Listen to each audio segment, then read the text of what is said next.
Hello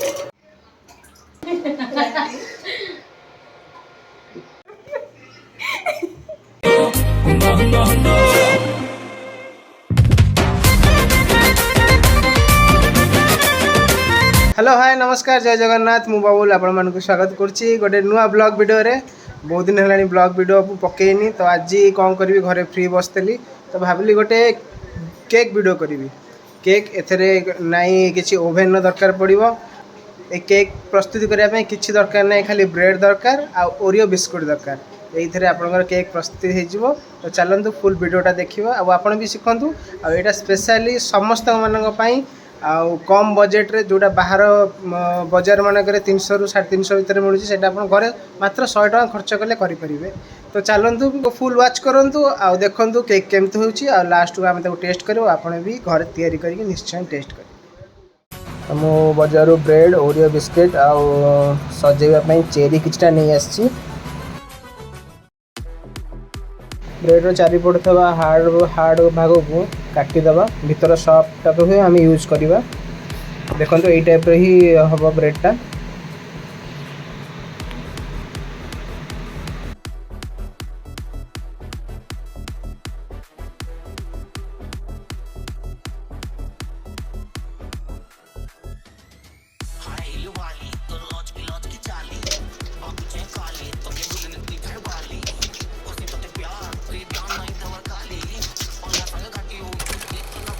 किछटा decoration Oreo biscuit रो cream को काढ़ी की फ्लावर तैयारी होबो।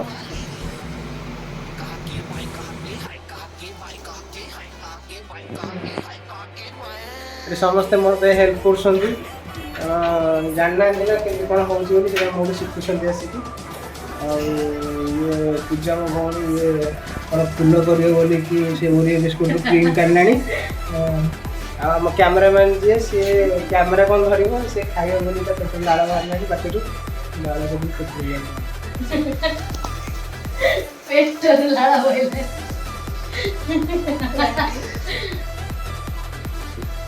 हाँ बढ़िया गोलाप फुलटा। तो ये ओरियो बिस्कुट को सब ग्राइंडिंग करदे ओरियो बिस्कुट भितर अल्प किसी क्षीर देकी ग्राइंडिंग करवा जमती बेसी पानी हेनी कि बेसी गाढ़ हेनी मीडियम रही।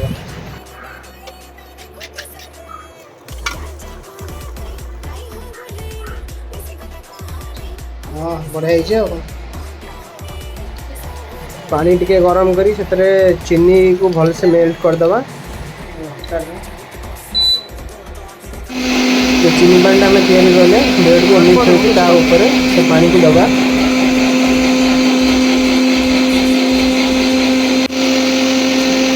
तापर जो ओरियो बिस्कुट आम ग्राइंडिंग करते लेयर को आम भलसे देदेवा।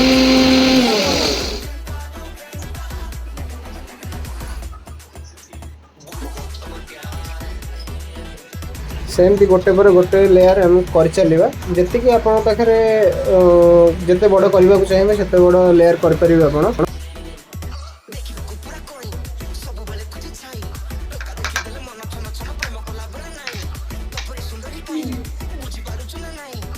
मझे दौन ये गोटे लोक आम ये चेरी तैयारी कर डेकोरेशन करने गोटे गोटे पार्टी पकड़ व्यस्त।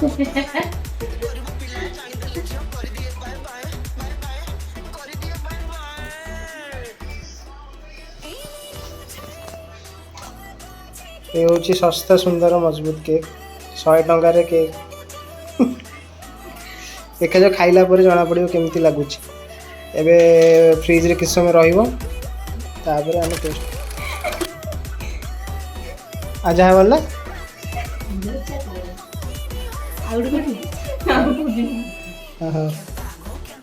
अच्छा ठीक रखले कौन फायदा कौन देखा जाऊँ जना पड़े।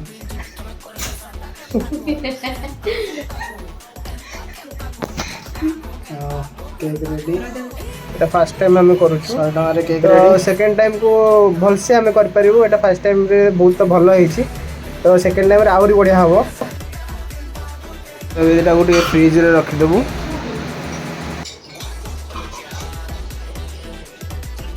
फ्रिज रू बाहर करके आम ताको टेस्ट करूँ केमती है। पूजा तो पूरा खुशी ଖାଇବ ବୋଲି ଖାଲି ବିକଳ ହେଲାଣି ସେ। ଉପରେ କିଛି ହେଉନି କିନ୍ତୁ ଭିତରେ ଖାଲି କେତେବେଳେ ଭିଡ଼ିଓ ସରିବ ମୁଁ ଖାଇବି।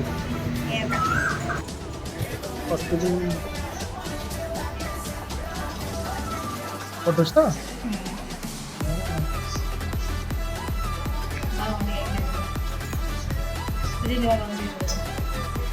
ଖାଇଲେ ଖାଣୁ ଖାଇତେ ଖା ତୁ ଖାଉନି ତୁ ଖାଉ ମୁଁ ଅଲଗା ଇଏ କରିବି।